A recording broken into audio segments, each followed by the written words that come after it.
शुरू की पूरी कहानी जानने के लिए कहानी का पहला भाग वाला वीडियो सुने। अब तक आपने सुना कि कैसे लॉयर बख्शी की बात सुनकर आर्यन अचंभित रह गया। अब आगे की कहानी सुने।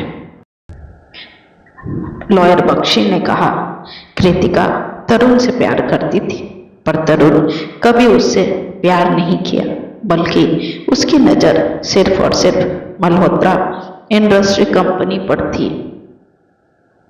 ये बात भूषण सर अच्छे से जानते थे, क्योंकि अविनाश वाधवा ने उन्हें खुला चैलेंज किया था कि एक दिन वो उसकी ये कंपनी को हत्या कर ही रहेगा, चाहे उसके लिए उसे किसी भी हद तक जाना ही क्यों न पड़े। और इस खेल में उसने हथियार बनाया कृतिका को। कृतिका ऐसे भी जिद्दी बिगड़ी हुई लड़की थी, उसे किसी भी हाल में अपनी जिद मनवाने की आदत हो चुकी थी। भूषण सर ने उन्हें बड़े लाड प्यार से पाला था, इसलिए उसकी हर जिद को पूरी करते थे। पर तरुण के मामले में वो कोई भी बात सुनने को तैयार नहीं थे।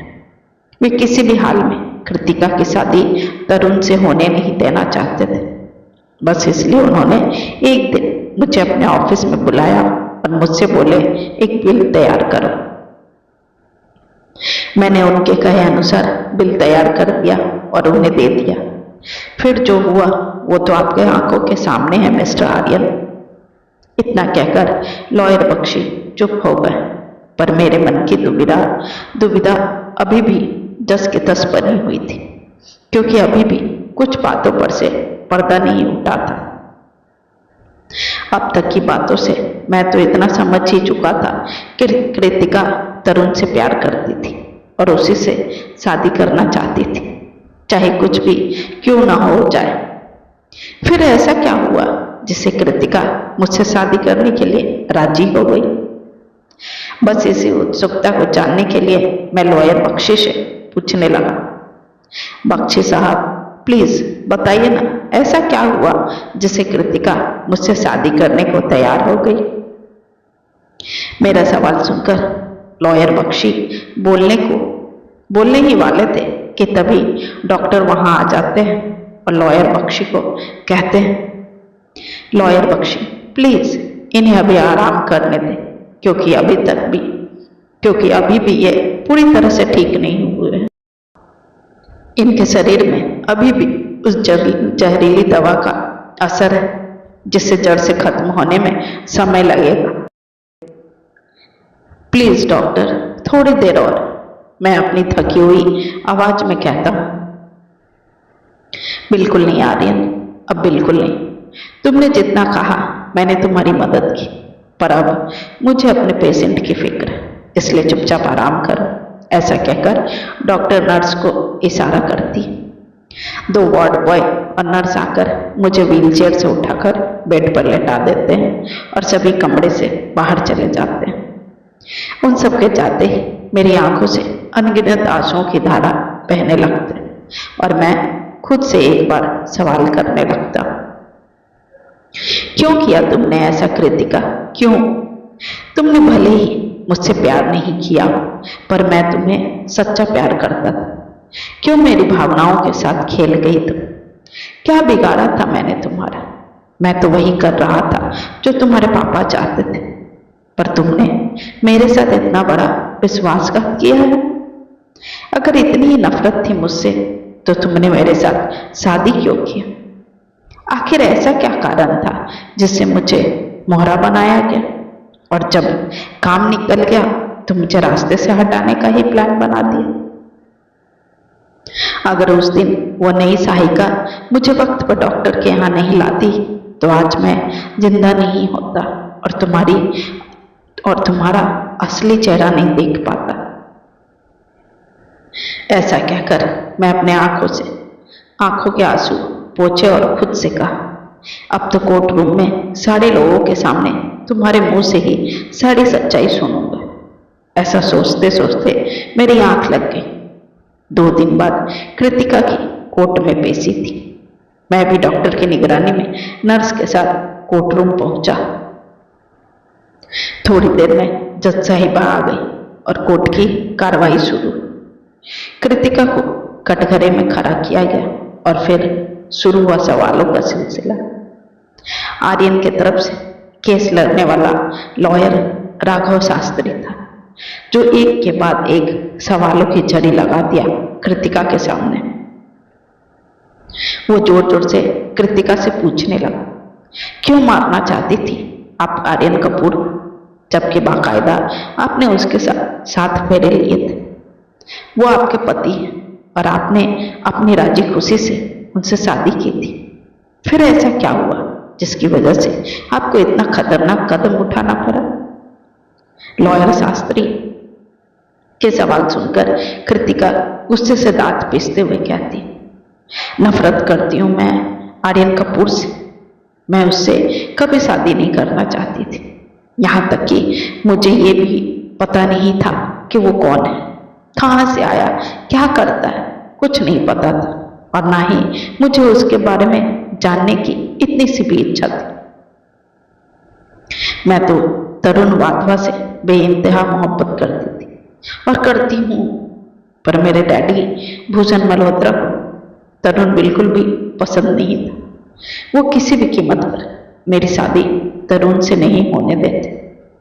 वहीं दूसरी ओर तरुण ने मेरे सामने शर्त रखी थी कि वो तब तक मुझसे शादी नहीं करेगा जब तक सारी प्रॉपर्टी मेरे नाम पर नहीं होगी और मल्होत्रा इंडस्ट्रीज कंपनी में उसका 50% शेयर नहीं होगा। एक ऐसी शर्त जिसके लिए डैडी कभी तैयार नहीं होते। डैडी मेरी शादी आर्यन से करवाना चाहते थे, पर मैं तैयार नहीं थी। ये बात मैं तरुण को बताई तो तरुण ने कहा कि तुम शादी अपने डैडी की इच्छा अनुसार कर लो, पर उनके सामने एक शर्त रखना। अगर वो ये शर्त मानने को तैयार हो जाए तभी शादी करना।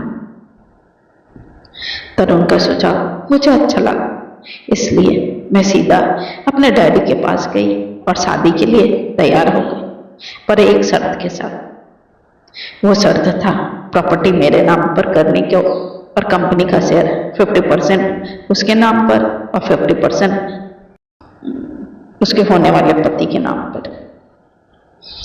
डैडी तो हर शर्त मानने को तैयार थे, क्योंकि मैंने उनके पसंद के लड़के के साथ शादी करने के लिए तैयार हो गई। इतनी आसानी से जब मैंने हाँ कर दिया तो उन्हें थोड़ा शक हुआ, इसलिए उन्होंने मुझसे कहा, बेटा मैं तेरी हर शर्त मानने को तैयार हूं, पर मैं शादी के 1 साल तक तुम्हें परखना चाहता हूं कि तू सच में आर्यन को अपना पति मानती है या नहीं। अगर इन 1 साल में मुझे थोड़ा सा भी गलत लगा तो मैं ये एग्रीमेंट पेपर नहीं बनने दूंगा।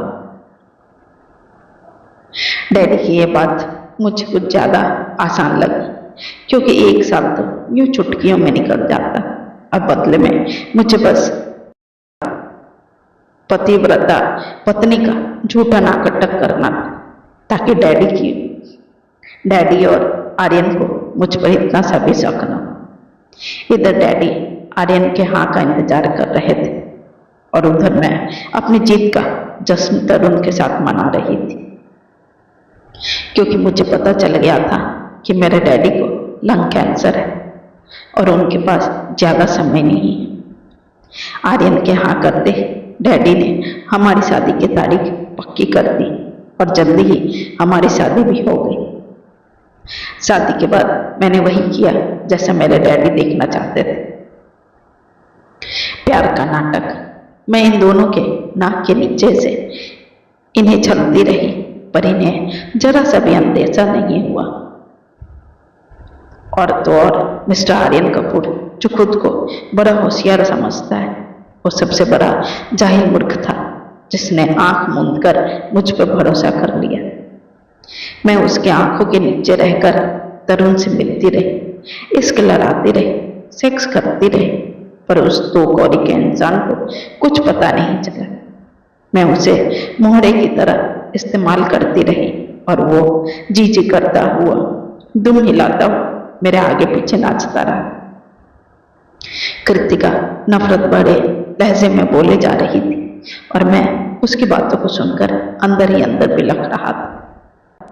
सच में मैं एक नंबर का जाहिल, अनपढ़, मूर्ख इंसान जिससे मैं सच्चा प्यार करता था, आज उसके हाथों का मोहरा बनकर नाचता रह गया।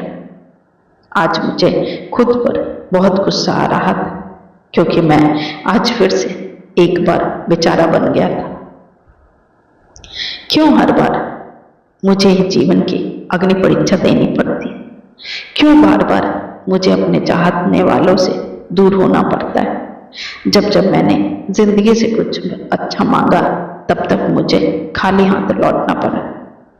अभी मेरे आंखों के मोती मेरी आंखों से छलकने को उतारू ही हो रहे थे कि फिर से कृतिका की आवाज मेरे कानों को भेद गई।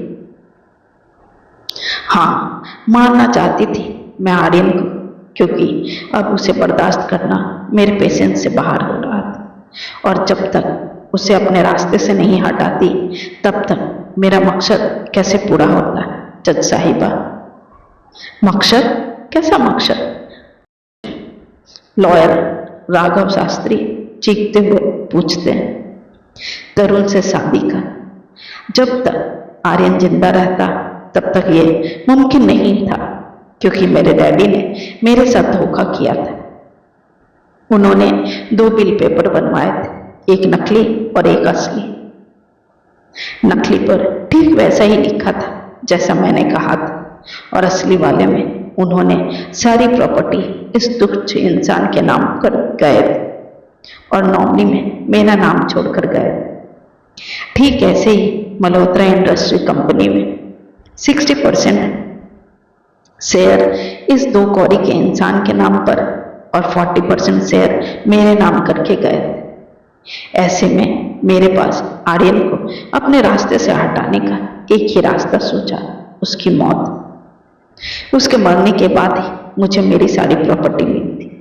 अब आप ही बताइए जज साहिबा, मैं क्या करती? 2 दिन का आया सड़क छाप इंसान मेरा मसीहा बन गया था, और मैं उसके हाथों की बंदरिया, कठपुतली। मेरे डैडी जाते जाते मेरे साथ इतना बड़ा धोखा देकर गए। एक अजनबी पर उन्हें मुझसे ज्यादा विश्वास था। आखिर उसने अपने चाल में मेरे डैडी को फंसा ही लिया। तभी तो सड़क छाप 2 कौड़ी का बच्चा रातों रात करोड़पति बन गया, और मैं मुंह देखती रह गई। मैं किसी भी कीमत पर इस इंसान को जीतने नहीं दे सकती थी। इसलिए तरुण ने मुझे एक उपाय बताया, आर्यन को रास्ते से हटाने का, जिससे सांप भी मर जाता और लाठी भी नहीं टूटती।